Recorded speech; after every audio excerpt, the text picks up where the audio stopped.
New tonight, the NFL made headlines this week when one of its health officials announced football-related concussions are linked to the brain disease CTE.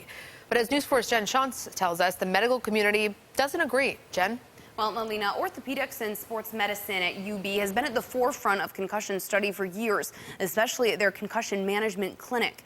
Dr. John Leddy tells me when it comes to CTE, there's a lot more that we don't know than we do. Chronic traumatic encephalopathy is characterized by memory loss, personality changes, and speech abnormalities, among other things. The term hit the spotlight when Will Smith portrayed Dr. Bennett Omalu, who first associated the condition with NFL players. Monday, an NFL health spokesperson confirmed a link between football and CTE. What they have is a big case series, and it is good for raising the question of causation, but correlation doesn't mean causation. The spokesperson cited studies out of Boston, which found the disease in many former players. Leddy says there are a lot of factors which contribute to poor brain health in professional athletes. The problem, I think, with the players who were playing in the 70s, 80s, 90s, and the early 2000s is that nobody really thought concussion was anything to worry about.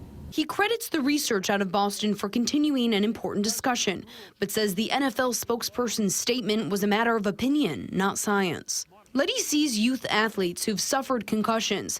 Most of them are hockey or football players. The amount of study that has been done now, is it enough to be good reason to have parents be worried about enrolling their kids in these sports?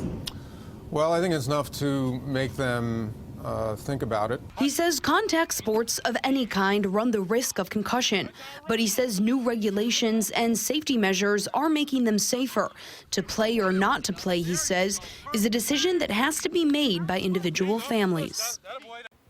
Now, starting this April, UB is conducting a 5-year federally funded study taking a look at concussions in teenage athletes. They are looking for participants. For all of the information and to see if you or your child could qualify, just head to our website, WIVB.com, and click on the Founded on 4 tab. Live in the studio tonight, Jen Shantz, News 4 at 5:30. Jen,